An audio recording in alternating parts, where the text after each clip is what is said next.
හරි. ලංකාවේ පැවති වැඩවසම්වාදයේ ලිබරල් දේශපාලන ක්‍රමයක් දක්වා පරිවර්තනය කළ ආණ්ඩු ක්‍රම ප්‍රතිසංස්කරණයේ කෝල්බෘක් ප්‍රතිසංස්කරණයයි එකඟ වන්නේද හේතු දක්වන්න කියලානේ. එතකොට අපි මේක හැඳින්වීම ලිව්වා. ඊටාම කෙටියෙන් කියන්නම් හැඳින්වීම කොහොමද අපි ලිව්වේ? වැඩවසම්වාදය කියලා කියන්නේ මොකක්ද කියලා හැඳින්වුවා. ලංකාවේ 1815 වෙනකම්ම වැඩවසම් රාජ්‍යයක්ව පැවතුනාය කියලා කිව්වා. 1815 බ්‍රිතාන්‍ය ජාතිකයෝ ලංකාව යටත් කරගත්තට පස්සේ ක්‍රමානුකූලව විවිධ ප්‍රතිසංස්කරණ හරහා ලංකාව වැඩවසම්වාදයෙන් ගලවගෙන ලිබරල් දේශපාලන ක්‍රමයක් දක්වා ලංකාව පරිවර්තනය කරන්න උත්සාහ කළා කියලා අපි කතා කරා. ඒ උත්සාහයට ලංකාවේ පහතරට ප්‍රදේශවල ජීවත් වෙච්ච අර පටහිරකරණය වෙච්ච මිනිස්සු සෑහෙන ලොකු අනුග්‍රහයක් දුන්නා කියලා අපි කිව්වා. ඒ කියන්නේ හැඳින්වීම ඒ කොටස් වලින් අපි ආවරණය කරා. ඊට පස්සේ අන්තර්ගතයේ කොටසේ අපි කතා කරේ ඇයි කෝල්බෘක් ලංකාවට එන්නේ කියන කාරණාව. ඒකදී අපි ප්‍රධාන වශයෙන් කාරණා දෙකක් කියනවා. එකක් තමයි ලංකාවේ ආදායම අඩුයි, වියදම වැඩි. මේ ගැන හොයන්න කෝල්බෘක් ආවා. ඊළඟට 1815 ලංකාවේ යටත් කරගෙන හරිද 1818 වෙනකොට ලංකාවේ කැරැල්ලක් නිර්මාණය වෙනවා. ලංකාවේ බ්‍රිතාන්‍ය ජාතිකයන්ට විරුද්ධව ඌවවෙල්ලස්ස කැරැල්ල. ඇයි එහෙම කැරැල්ලක් ගොඩනැගුණේ? හරි. ඒක එක හේතුවක්. හරිද? එතකොට මෙන්න මේ කියන ප්‍රධාන වශයෙන්ම මේ කියන හේතු දෙක මුල් කරගෙන තමයි කෝල්බෘක් ලංකාවට එන්නේ. ඒ ඇවිල්ලා කෝල්බෘක් ලංකාවේ මේ ආණ්ඩු ක්‍රම ප්‍රතිසංස්කරණයේ උදෙසා ලංකාවේ අනාගතයේ උදෙසා කෝල්බෘක් හදනවා යෝජනා ටික.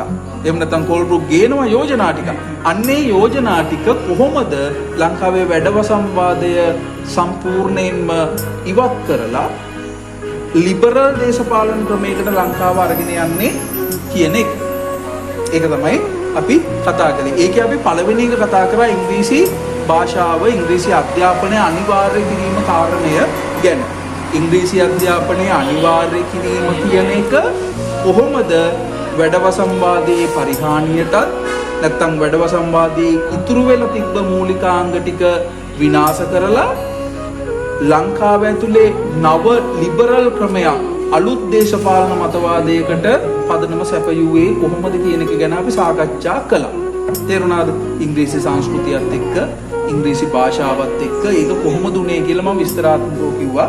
දැන් අපි දෙවෙනි යෝජනාව විදිහට ගත්තේ පුතේ ව්‍යවස්ථාදායක සහ විධායක සභා ඇති කිරීම කියන යෝජනාව. හරිද?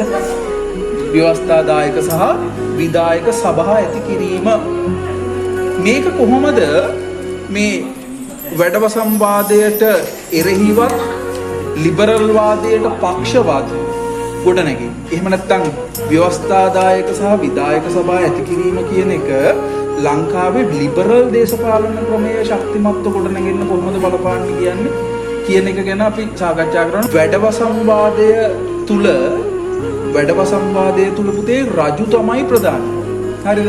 දේශපාලනිකව ගත්තහම රජු අටා තමයි ව්‍යවස්ථාදායක, විධායක, අධිකරණ කියන මේ ත්‍රිවිධ බලතල ගොඩනැගිලා තිබෙන්නේ. ඒ නිසාම ඔහු අත්නෝමතිකයි. ඒ නිසාම ඔහු ඒකාධිපති. තේරුණාද? ඒ නිසාම ඔහු ඒකාධිපති. හැබැයි මේක ඊට ගොඩක් වෙනස්. හරිද? ලංකාවේ මිනිස්සු සියවස් ගණනාවක් තිස්සේ පුරුදු වෙලා හිටියේ රජ කෙනෙකුගේ මේ අත්නෝමතික දරනඩු මේ පාලනයට නතු වෙලා ජීවත් වෙන්න තමයි ලංකාවේ මිනිස්සු සියවස් ගණනාවක් තිස්සේ පුරුදු වෙලා හිටියේ. හැබැයි ඒ තිබ්බ ඒ මිනිස්සුන්ගේ පුරුද්ද සම්පූර්ණයෙන්ම උඩු යටිකුරු කරලා කෝල්බෘක් ලංකාවේ ගොඩනගනවා දියුණු දේශපාලන ක්‍රමේ මුල්ම අත්විවරය.